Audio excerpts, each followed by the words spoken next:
Assalamualaikum warahmatullahi wabarakatuh.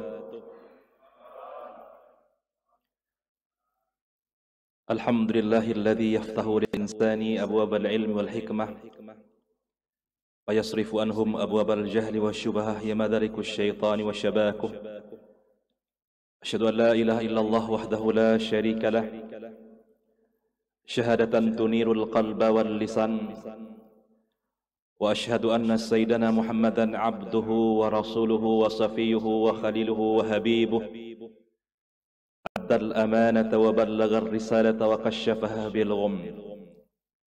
Allahumma fasalli wa sallim ala hadhan nabiyil karim wa ala alihi wa sahbihi ajma'in, amma ba'd.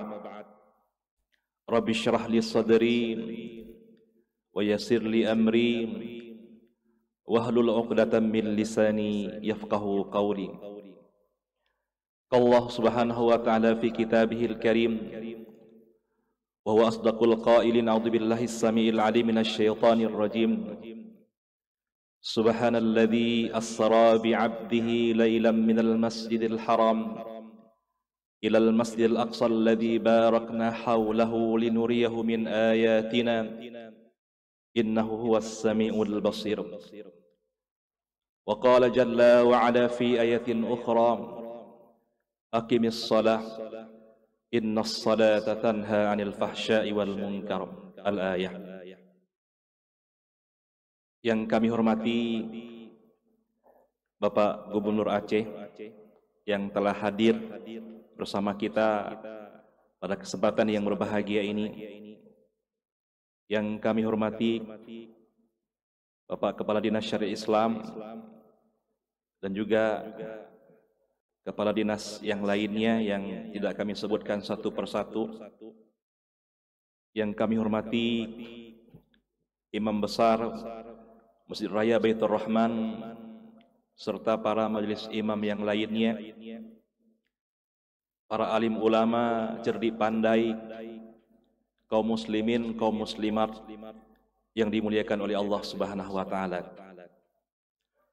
Sangat indah rasanya malam ini, bahagia rasanya hati kita dapat hadir di rumah Allah ini dalam rangka kita mengenang, memperingati akan peristiwa Isra dan Mi'raj Nabi besar Muhammad sallallahu alaihi wasallam. Mudah-mudahan senantiasa Allah memberikan kesehatan kepada kita bersama, amin.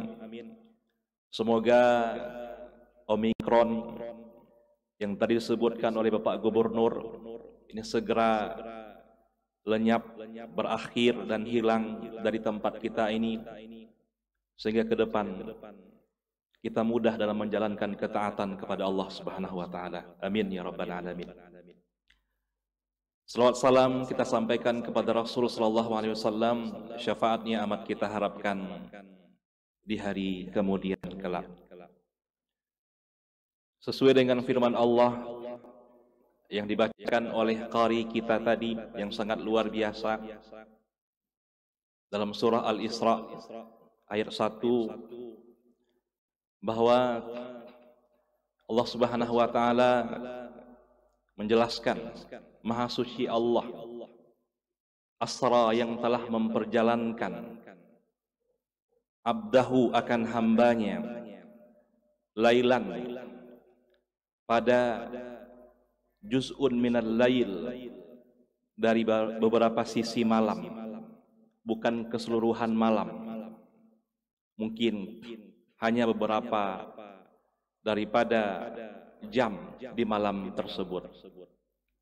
Minal Masjidil Haram, perjalanan itu dimulai daripada Masjidil Haram yang ada di kota Makkah Al-Mukarramah ilal Masjidil Aqsa, lalu menuju kepada Masjid Aqsa yang ada di Palestina.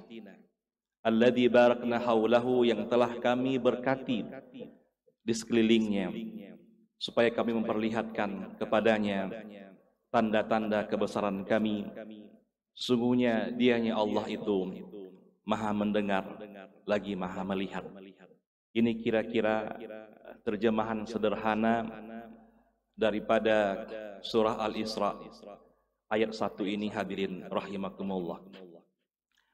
Ibnu Abdul Barr menyebutkan bahwa peristiwa Isra dan Mi'raj ini terjadi pada bulan Rajab. Dan juga Imam An-Nawawi rahimahullah menyebutkan peristiwa Isra dan Mi'raj ini juga terjadi pada bulan Rajab. Namun juga ada ulama-ulama yang lain yang menyebutkan terjadinya Isra dan Mi'raj itu bukan pada bulan Rajab. Ada yang mengatakan pada bulan Ramadan, ada yang mengatakan pada bulan Dzulqa'dah dan lain-lain sebagainya. Yang mungkin diamalkan di Indonesia kita ini sesuai dengan yang tertulis pada kalender kita setiap tahun, itu diperingati pada bulan Rajab. Hadir rahimakumullah, pertama sekali kami ingin menyampaikan kronologis kenapa Nabi Muhammad SAW itu diisrakan oleh Allah. Isra artinya perjalanan. Kalau Mi'raj artinya mendaki atau naik. Isra perjalanan darat daripada Masjidil Haram itu kepada Masjidil Aqsa yang ada di Palestina. Yang waktu itu jarak tempuhnya ketika Nabi Muhammad SAW turun di kota Makkah dan langsung masuk di subuh hari itu ke dalam Masjidil Haram, orang-orang kafir Quraisy itu mengatakan apa?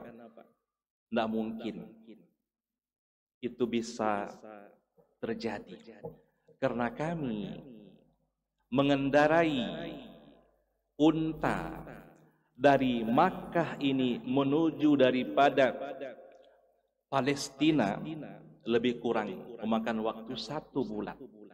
Itu kalau menggunakan kendaraan unta waktu itu. Kalau sekarang mungkin kita naik pesawat boleh kita katakan 1,5 jam. Tapi di sini sengaja Allah Subhanahu wa taala dalam ayat ini memulai dengan kata-kata subhana, maha suci Allah.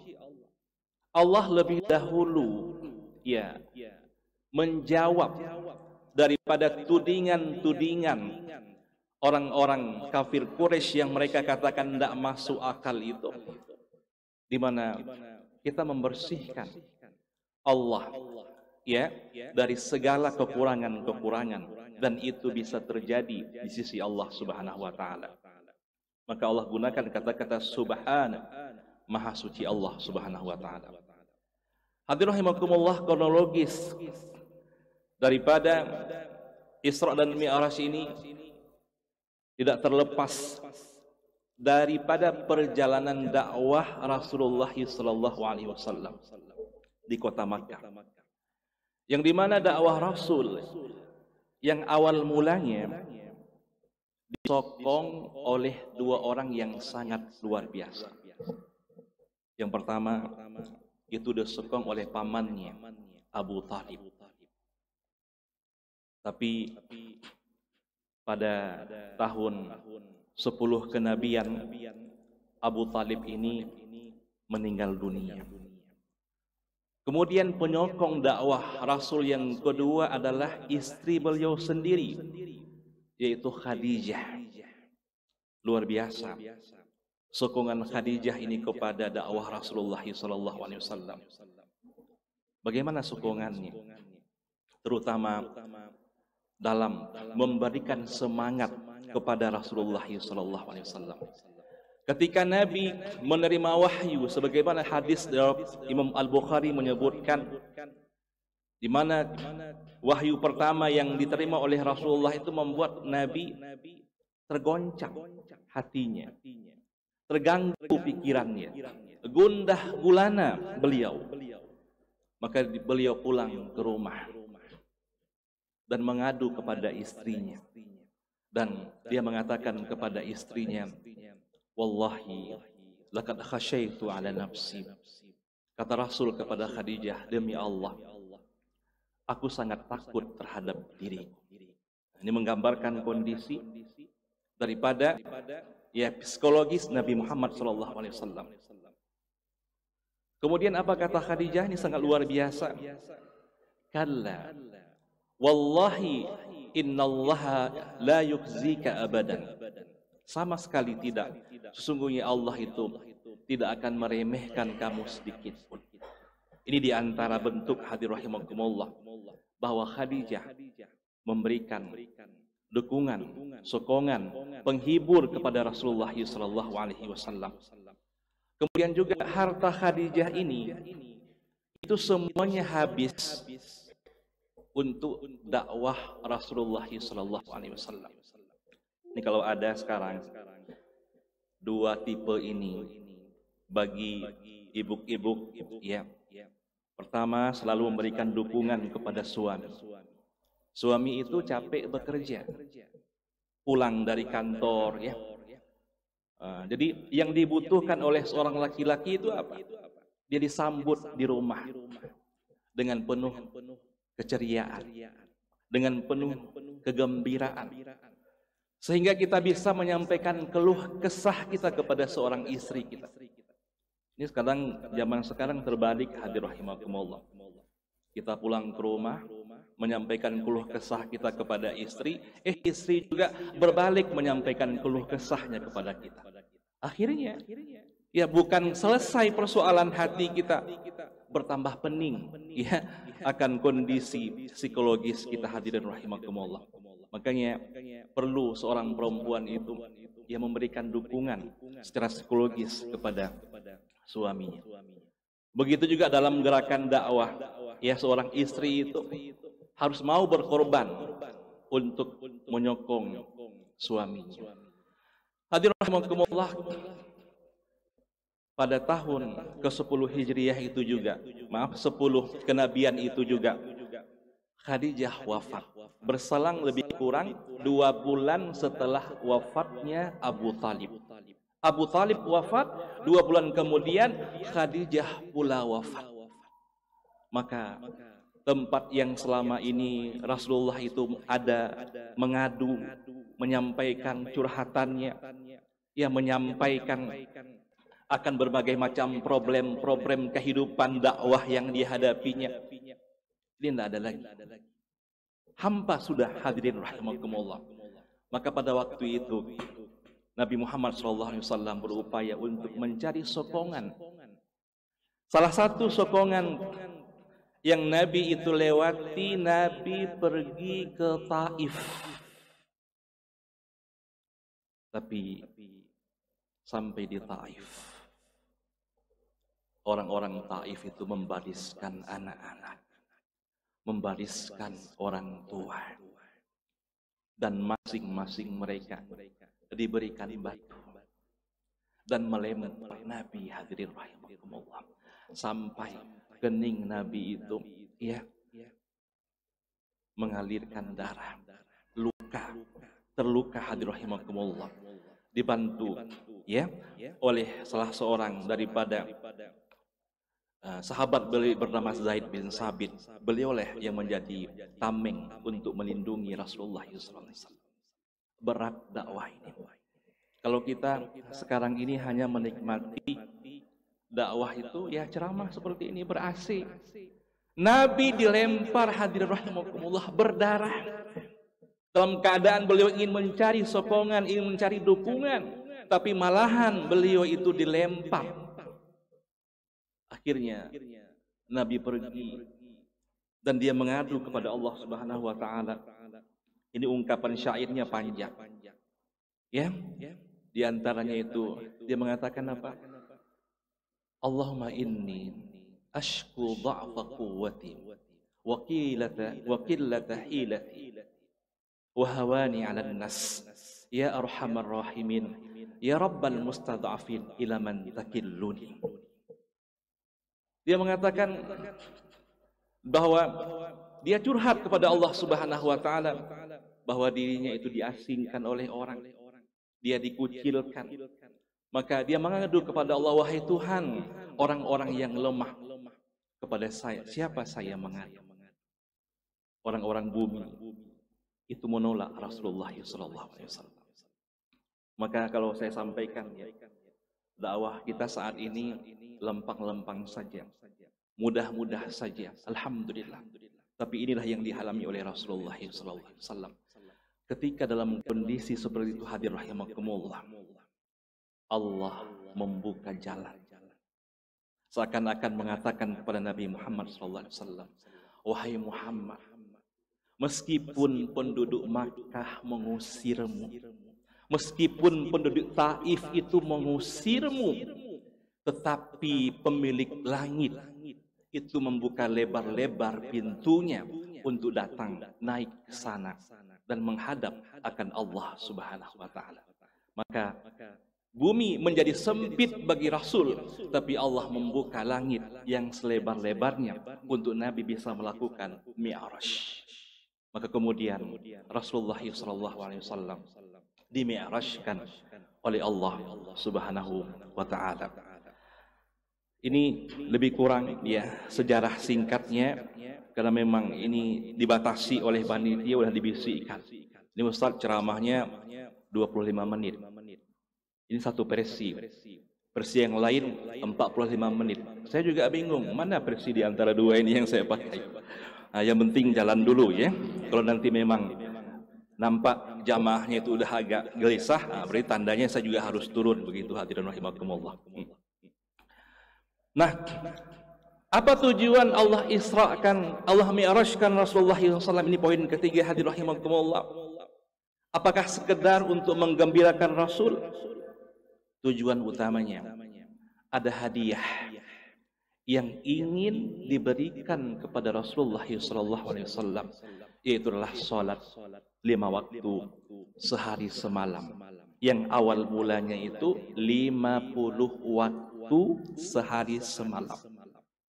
Kalau jadi ini Pak, Bu, 50 waktu sehari semalam, kita tidak sempat tidur, tidak sempat makan, tidak sempat ya kita pergi jalan-jalan dengan keluarga. 50 waktu sehari semalam. Sementara waktu itu cuma ada 24 jam hadirin rahimakumullah. Berarti setiap setengah jam sekali ya kita harus sholat. Namun keadilan Allah Subhanahu wa taala dalam Sahih Bukhari itu dijelaskan bagaimana ya Nabi Musa menyarankan kepada Nabi Muhammad untuk bolak-balik bertemu dengan Allah, meminta rukhsah, meminta kurang lagi, meminta diskon ya berkali-kali sampai 10 kali, akhirnya tinggal 5, dan 5 itu pun disarankan oleh Nabi Musa, irji ila rabbik fas'al takfif, pergi lagi kamu kepada Tuhanmu, minta lagi diskon. Umatku saja yang kuat-kuat ya, yang dimana jumlahnya lebih kecil daripada itu mereka nggak laksanakan, apalagi umatmu yang juga kecil-kecil dan lemah-lemah katanya. Apa kata Rasul? Istahyaitu ma'a rabbi, katanya, saya malu lagi balik kepada Tuhan katanya. Dan yang 5 itu pun sudah menjadi sama seperti 50. Sebab wal asyaratu wal hasanatu bi asyri amsalihha, 1 kali perbuatan baik itu dibalas oleh Allah 10. Jadi 10 kali 5 sama dengan 50. 50 waktu kita mengerjakan sholat itu sama, 5 kali sehari semalam kita mengerjakan sholat sama seperti kita mengerjakan 50 kali sholat sehari semalam. Inilah sebagai bentuk daripada kasih sayang daripada Allah kepada umat Rasulullah SAW. Poin yang keempat, sholat bukan hanya sekedar gerakan begitu saja hadirin rahimakumullah, bukan sekedar hanya kewajiban-kewajiban saja ya, bukan hanya sebagai beban buat kita, tapi ada nilai-nilai. Inilah yang tadi yang disebutkan oleh Bapak Gubernur kita sesuai dengan tema kita hari ini, salat membentuk daripada kesalihan sosial. Maka kami pun akan menyampaikan 3 poin yang sesuai dengan tema ini. Nah, makanya penceramah juga itu ya harus menyesuaikan dengan tema yang telah diberikan. Poin pertama, hadirin rahimakumullah, ini berkaitan dengan keadaan sosial. Sekarang ini kita melihat ya, angka perceraian dalam keluarga itu sangat tinggi sekali. Ngeri sekali sekarang ini. Bahkan dalam koran kemarin itu, di satu daerah di Pidi, ibu-ibu melaporkan daripada suami-suami mereka ke mahkamah menggugat perceraian. Apa sebabnya? Sebabnya adalah karena suami-suami mereka itu lebih sibuk untuk main chip judi online. Yang ini memang lagi marak dalam masyarakat. Yang ini memang sedang ya kita hadirin rahimakumullah itu menghadapi persoalan ini. Kalau dulu orang main judi sembunyi-sembunyi di balik rumah, ya, di balik gedung, sekarang udah terang-terangan di kafe-kafe, bahkan di rumah-rumah. Ini persoalan kehidupan sosial hadirin rahimakumullah. Dan banyak juga terjadi daripada keruntuhan rumah tangga.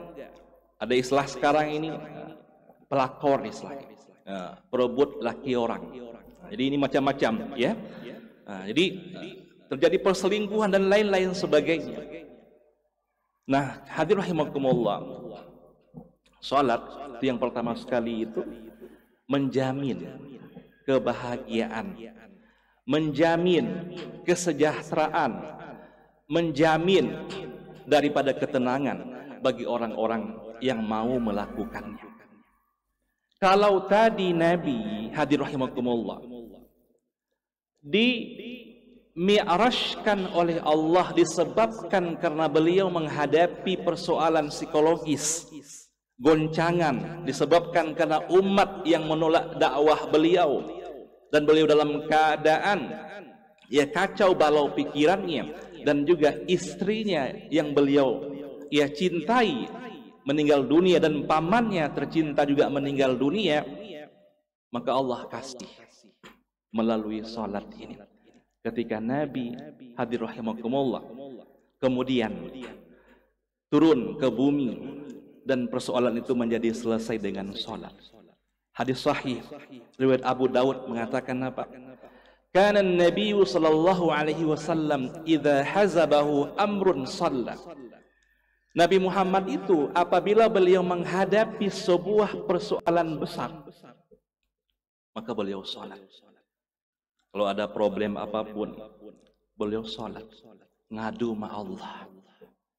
Bahkan hadirin rahimakumullah, Ali bin Abi Thalib mengatakan dalam perang Badar itu dikabarkan jumlah tentara kafir Quraisy itu ya sekitar 1000 orang, kaum muslimin cuma 300 orang. Apa yang dilakukan oleh Rasulullah SAW di malam hari hadirin rahimakumullah? Beliau berdiri salat, habis salat Isya sampai dengan subuh, baru beliau selesai salat, mengadu kepada Allah Subhanahu wa taala. Maka salat itu menjadi solusi untuk kita bisa menyelesaikan persoalan kita. Banyak sekarang kita menyelesaikan persoalan hidup kita itu di warung kopi. Ya, sehingga yang pun itu bukan masjid tapi warung-warung kopi.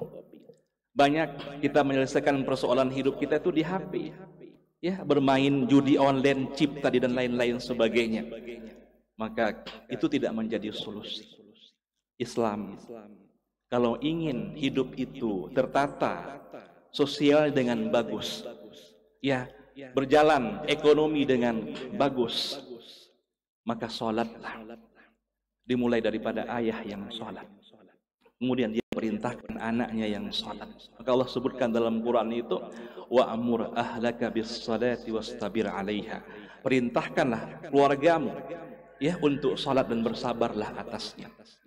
Bila seandainya ada kepala keluarga yang sholat, ayah katakan, anak-anak sholat, istri sholat, maka insya Allah tidak ada problem dalam keluarga tersebut. Bila seandainya dalam sebuah pemerintahan gubernurnya luar biasa taat kepada Allah, rajin sholat, rajin ke masjid. Anggota dinas atau SKPA-nya juga demikian, penuh masjid, hadir rahimakumullah. Maka capaian pembangunan kesejahteraan di Aceh ini akan tercapai dengan maksimal. Sebab ini adalah sesuatu yang memang menjadi sarana kita untuk mendapatkan kebahagiaan dan ketenangan, hadirin rahimakumullah. Namun nyatanya kita boleh melihat keadaan sekarang ini, dan ini Allah sudah sebutkan dalam surah Maryam ayat 57. Fakhalafa min ba'dihim khalfun adha'us salah wattaba'us syahawat. Akan datang suatu masa nanti orang-orang itu mengabaikan salat. Ya, di sini dalam tafsir Ibnu Katsir disebutkan makna mengabaikan salat itu ada dua. Yang pertama adalah la yusalluna bil kulliyah. Mereka tidak salat sama sekali. Boleh kita lihat dalam lingkungan kita saat ini. Ya, mana orang yang lebih ramai salat dengan orang yang tidak salat. Boleh buat penelitian, hadirin rahimakumullah. Makanya jangan salahkan gubernur, ya. Jangan salahkan presiden kalau negara ini tidak sejahtera. Siapa salahkan? Diri kita yang tidak dekat dengan Allah Subhanahu wa taala. Dan ini juga yang Allah sebutkan, walau anna ahlal qura amanu wattaqau lafatahna alaihim barakatim minas sama'i wal ardh. Kalau penduduk bumi itu mereka dekat dengan Allah, salat, beribadah kepada Allah, maka Allah akan membukakan keberkahan-keberkahan, pintu-pintu rezeki dari langit dan juga dari bumi, hadirin rahimakumullah. Ini kita sayang, ya. Makanya dalam mazhab Syafi'i itu, kalau ini sarananya, kalau memang syariat Islam itu mau komprehensif, bukan hanya hudud itu berkaitan dengan jinayah, ya, zina, mencuri dan lain-lain sebagainya, ada juga hudud salat.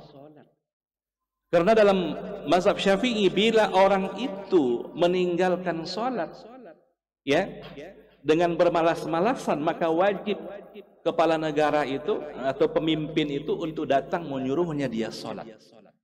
Bila tidak mau dia salat, boleh dipukul dia pakai pedang, katanya. Ini sahih. Ya, boleh dipukul dia pakai pedang. Tinggal kita mengemas regulasi.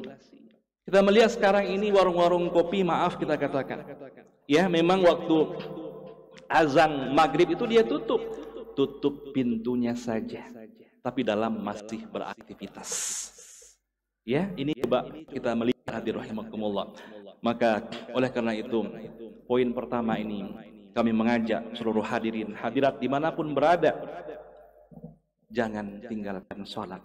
Inilah sarana kita untuk mendapatkan kebahagiaan, ketenangan, rezeki, dan berbagai macam nikmat-nikmat Allah yang lainnya. Sehingga dengan kita sholat, kehidupan sosial kita menjadi lebih bagus. Ini poin pertama. Poin kedua, ini saya lihat jam. Oh, ada jam. Nah, tapi apa namanya itu? Tidak ada baterai. Mohon maaf. Poin yang kedua, Allah menyebutkan dalam surah Al-Ankabut yang kami baca dalam muqaddimah tadi, Aqimis shalah innas salata tanha 'anil fahsya'i wal munkar. Dirikanlah salat, sesungguhnya salat itu dapat mencegah perbuatan keji dan perbuatan mungkar. Apa itu perbuatan keji? Dalam tafsir Ibnu Katsir dikatakan al-fahsya yakni yamilu ila zina. Fahsya itu sesuatu yang mengarah kepada perbuatan zina. Allah dahulukan. Kalau kita sholat, kita nggak mau main perempuan, dalam artian nggak mau dekat dengan zina. Zina itu Allah sebutkan juga, ya, wala taqrabu zina innahu kana fahisyah. Maka janganlah kalian dekati zina itu, karena zina itu fahisyah, sesuatu yang keji. Maka fahsyah di sini diartikan adalah sesuatu yang mengarah kepada perbuatan zina. Kita di Aceh, alhamdulillah, tidak ada prostitusi. Alhamdulillah aman. nggak ada apa namanya itu wanita-wanita yang nggak jelas. Alhamdulillah aman. Tadi malam saya ya dapat tamu dari Medan, Sumatera Utara. Guru-guru saya bawa ustadz. Dia bilang apa? Aceh sangat nyaman dan aman sekali. Nggak ada yang menggoda kita kalau kita jalan-jalan di tengah-tengah Banda Aceh ini. Yang kita lihat apa? Masjid. Yang kita lihat apa? Orang-orang sholat. Subhanallah. Ini betul, ini pujian. Namun apakah kita sanggup ketika Aceh dalam kondisi seperti ini, ya, tidak ada perzinahan, untuk menahan keimanan kita ketika kita keluar daripada Banda Aceh? Ketika kita sendiri berjalan, ya, di kota-kota besar, berada di bilik-bilik tertentu yang nggak ada orang, kita sanggup menahan daripada fahsya tadi yang berkaitan dengan seksualitas tadi, hadir rahimakumullah. Maka kuncinya apa? Salat. Nah, ada yang bertanya, ya Ustadz, saya sudah sholat tapi belum berubah perilaku saya. Nah, ini baru fahsya saya sampaikan. Mungkar itu semuanya, korupsi itu masuk di dalamnya, mencuri, ya, dan semua dosa-dosa besar, dosa kecil itu masuk dalam kata-kata kemungkaran. Nyatanya, maaf ya, kita mayoritas Muslim di Indonesia, tapi korupsi masih merajalela. Siapa pelakunya? Tentu juga ada orang Islam. Apakah mereka sholat? Iya, mereka sholat, hadir rahimakumullah. Maka dalam sebuah kitab yang saya baca itu apa? Al-Fawaidul Mukhtarah. Apa dia katakan? La takunus salatu tanhahu 'anil fahsya'i wal munkar illa ayyakuna salatu al-hasanah. Tidak akan mampu salat itu mencegah daripada perbuatan keji dan mungkar kecuali apabila salat itu dikerjakan dengan betul-betul. Ini salah satu yang dalam kitab itu dikaitkan dengan masalah khusyuk salat. Kita sekarang salat, Bu, hadir rahimakumullah. Allahu akbar. Baru saja kita salat, yang kita ingat itu bukan Allah, tapi yang lain-lain. Nih, gimana ini? Mau sholat kita menjadi sholat yang merubah kepada perbuatan keji dan mungkar. Makanya suatu ketika ada seseorang datang kepada Abu Hanifah An-Nu'man rahimahullah. Dia mengadu, wahai imam, saya tadi menyimpan uang. Kalau dulu nyimpan uang itu ditanam dalam tanah. Tapi setelah saya simpan, tidak tahu lagi di mana saya letakkan uang tersebut. Kata orang yang mengadu ini, hadirin rahimakumullah. Kata Imam Abu Hanifah, ini bukan persoalan saya itu ahli fikih. Ini berarti menanyakan sesuatu yang bersifat yang saya tidak tahu. Tapi begini saran saya, katanya. Coba malam ini kamu sholat, katanya. Sepanjang malam kamu sholat. Berdiri kamu untuk tunaikan sholat sepanjang malam-malam ini. Maka kamu akan dapatkan di mana kamu menyimpan uang tersebut, katanya. Maka dia tunaikan hajat itu, dia sholat. Allahu Akbar. Baru aja beberapa rakaat dia sholat, belum sampai akhir malam, hadir rahimakumullah, dia udah ingat itu di mana dia simpan duitnya. Maka ada yang bilang, kalau kita hilang kunci Honda, kunci mobil, ya, kalau hilang handphone bisa di miss call, kalau hilang kunci nggak bisa di miss call, sholat. Maka insya Allah dalam sholat itu ingat. Nah, ini berarti apa? Sholat kita belum bersih hati. Makanya Nabi Muhammad SAW itu dalam Isra dan Mi'raj, beliau dibedah dadanya. Ya, sebagaimana hadis Imam Bukhari menyebutkan, beliau diambil di rumah Ummu Hani, lalu dibawa ke mana? Ke Masjidil Haram, dibedah dadanya, lalu dicucikan dengan zam-zam, air zam-zam, dan dimasukkan iman dan hikmah ke dalam hati Nabi Muhammad SAW. Kalau seandainya kita mau bagus sholatnya, maka hati ini. Sholat itu di hati, hadir rahimakumullah. Ya, secara gerakan tetap kita tunaikan, tapi hati kita harus fokus kepada sholat itu. Itulah guna daripada ihsan ini, anta'budallah ka'annaka tarah fa in lakum tarah fa in lam takun tarah fa innahu yarak. Engkau menyembah Allah seakan-akan engkau melihat Allah. Allahu akbar. Kita salat hadir rahimakumullah. Tapi terkadang kita nggak konsentrasi. Ya, pikiran kita ke rumah. Maka yakinlah bahwa Allah melihat kita sehingga kita menjadi orang-orang yang serius. Hadirin rahimakumullah. Ini saya mengajak seluruh jamaah di poin kedua ini. Mari kita perbaiki sholat kita dengan cara kita tunaikan di awal waktu. Kita berwudu dengan benar. Kita hadirkan hati dengan khusyuk. Sehingga ini membantu kita untuk menjadi orang-orang yang insya Allah dapat sholat itu menjadi sarana memperbaiki diri kita. Sehingga sosial pun menjadi bagus. Ini poin kedua. Poin ketiga, ini poin terakhir, hadir rahimakumullah. Salat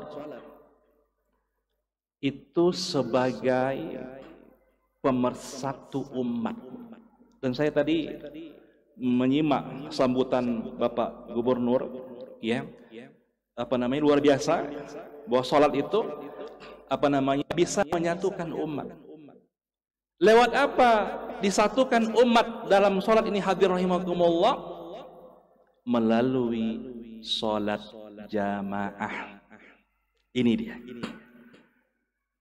Dalam kitab Sirah An-Nabawiyah Ar-Rahiq Al-Maktum Al-Mabar Al-Kafuri yang saya baca itu tentang Isra dan Mi'raj ini, bahwa Nabi SAW ketika beliau berhenti di Masjid Al-Aqsa, beliau menunaikan salat jamaah di sana, menjadi imam salat berjamaah untuk para nabi-nabi yang lain. Ini lambang buat kita, lambang persatuan umat itu, terutama umat Islam, adalah salat jamaah, hadir rahimakumullah. Dan Nabi Muhammad SAW amat sangat menekankan salat jamaah ini, sangat menekankan sekali. Cukup dua dalil singkat saya sampaikan bagaimana Rasul SAW itu luar biasa dalam salat berjamaah. Pertama, ini juga saya ambil dalam kitab Sirah Nabawiyah, ya, Ar-Rahiq Al-Maktum. 4 hari menjelang Rasulullah itu wafat, beliau demam panas dan menggigil yang sangat luar biasa, sehingga beliau suruh ya istrinya itu untuk mengambil air dan mencampurkan dengan dedaunan-dedaunan yang lain supaya beliau bisa mandi dan berwudu. Tapi nyatanya setelah itu beliau pingsan, hadir rahimakumullah. 3 kali ia berturut-turut beliau coba paksakan diri, hadir rahimakumullah, untuk berwudu, tapi digagal. Beliau dalam keadaan lemah, hadir rahimakumullah. Ini kalau kita sudah tua, sudah demam, ya, di masa-masa kita mungkin senja, hadir rahimakumullah, teringat bahwa kita nggak sanggup lagi, ya, berdiri untuk sholat, nggak sanggup lagi, ya, kita maksimal dalam gerakan sholat, hadir rahimakumullah. Kemudian apa kata Rasul? Tunjuk Abu Bakar menjadi imam, karena memang Rasulullah itu nggak pernah sholat berjamaahnya, dan beliau selalu menjadi imam sholat berjamaah bersama para sahabat. Kata Aisyah, karena rakikan, Abu Bakar itu orang yang lembut hatinya. Kalau seandainya dia baca ayat Quran, dia menangis. Kalau dia menangis, kami nggak mendengar suara ayatnya. Maka yang paling lembut hatinya di antara sahabat itu Abu Bakar. Asal dengar ayat, beliau nangis, hadir rahimakumullah. Ini luar biasa. Kemudian dipaksa oleh Rasul, barulah kemudian Abu Bakar menjadi imam. Apakah Rasul tidak pergi jamaah? Beliau datang ke masjid, dipapah oleh 2 orang sahabatnya. Dipapah oleh 2 orang sahabat, satu kanan, satu kiri, untuk datang ke masjid, hadir rahimakumullah, dan duduk dalam saf salat itu. Dan ketika itu dilihat oleh Abu Bakar, kata Rasulullah, atimmu salatan, sempurnakan, kamu yang jadi imam, katanya. Kita baru bersin dikit, baru demam dikit, ya, udah manja, nggak mau ke masjid, nggak mau salat berjamaah. Rasul dalam keadaan demam panas, beliau paksakan dirinya. Ini menunjukkan keteladanan yang sangat luar biasa. Kalau kita ingin bersatu, ingin masyarakat itu bagus, maka sholat berjamaahlah hadir rahimakumullah. Dalil kedua, di hari Senin menjelang beliau wafat, ini hadis sahih juga. Di waktu subuh hadir rahimakumullah. Kebetulan rumah Rasulullah itu memang dalam masjid. Beliau melalui tirai melihat para sahabat yang sedang dalam saf-saf salat. Dan sahabat pun menoleh ke belakang. Seakan-akan Rasulullah itu sudah sembuh, sudah sehat. Maka mereka memberi jalan kepada Rasul. Maka kata Rasul apa? La atimmu salatakum. Tidak, sempurnakan salat kalian. Apa yang ingin dipastikan oleh Rasulullah? Rasulullah ingin pastikan bahwa saf di masjid itu tetap berdiri meskipun beliau dalam keadaan sakit. Dan setelah nanti wafat, saf salat itu di masjid tetap ditegakkan meskipun Rasulullah sudah tiada, hadirin rahimakumullah. Karena itu lambang persatuan dan lambang daripada akan kesatuan daripada orang-orang Islam, hadirin rahimakumullah. Ada salah seorang ulama, ini sebagai tambahan saja, dia menangis suatu ketika dan ditanya, kenapa engkau menangis? Maka dia menjawab, saya tidak dapat ikut sholat jamaah tadi, katanya. Dia menangis disebabkan karena tidak dapat ikut sholat berjamaah, merasa rugi dia, hadirin rahimakumullah. Maka begitu pula kita, kalau seandainya kita tidak ikut sholat berjamaah, maka kita akan menjadi orang-orang yang merugi. Maka dari itu, kalau kita ingin bersatu di Aceh ini, sekarang banyak partai, ya, banyak paham-paham dan lain-lain sebagainya, perpecahan-perpecahan dalam masyarakat, dalam sosial, maka kita bisa bersatu melalui sholat berjamaah. Lihat shaf kita hari ini, ada orang yang terhormat, ada orang miskin, ada orang yang bajunya hijau, yang bajunya kuning, tapi semua dalam satu shaf. Ini luar biasanya Islam melalui shaf salat. Tidak ada perbedaan. Tidak ada kita katakan, kamu baju kuning, ke belakang aja sholatnya. Tidak ada. Tetap kita berada dalam satu garis. Di dunia ini, hadir rahimakumullah, kita dalam keadaan satu garis seperti ini. Ya, maka berharap kita sesuai dengan surah An-Naba. Yauma yakumur ruhu wal malaikatu saffa. Pada hari kiamat nanti, kita ini bersama malaikat akan berbaris dalam satu saf juga untuk mempertanggungjawabkan akan amal-amal soleh kita. Maka oleh karena itu, jagalah sholat berjamaah ini dan rawat terus dan isi masjid-masjid dan di seluruhnya, sehingga dengan demikian insya Allah Aceh ini akan menjadi Aceh yang makmur, Aceh yang sejahtera, Aceh yang masyarakatnya dalam keadaan hidup, ya, bersosial dengan baik dan sempurna. Ini saja mungkin yang dapat kami sampaikan. Mudah-mudahan yang sedikit ini, hadir rahimakumullah, menjadi mau'izah hasanah bagi kami sendiri. Kalau ada manfaatnya, mari kita amalkan bersama, karena sholat inilah modal utama untuk kita menghadap Allah Subhanahu wa Ta'ala. Bila kita tidak sholat, maka kita menjadi orang-orang yang merugi. Dan kata ulama, penyebab su'ul khatimah itu adalah meninggalkan sholat. Menyebabkan orang itu mati dalam keadaan buruk itu karena dia meninggalkan sholat. Dan perjumpaan yang indah juga dengan Allah disebabkan juga karena kita mengerjakan sholat. Hadirin rahimakumullah, kalau ada kata-kata saya yang kurang berkenan, saya mohon maaf. Atau ada hal-hal yang kurang tepat, saya juga mohon maaf kepada Allah. Saya mohon ampun kepada Bapak Gubernur. Sekali lagi kami juga memohon maaf. Mari kita menutup dengan membaca sedikit doa.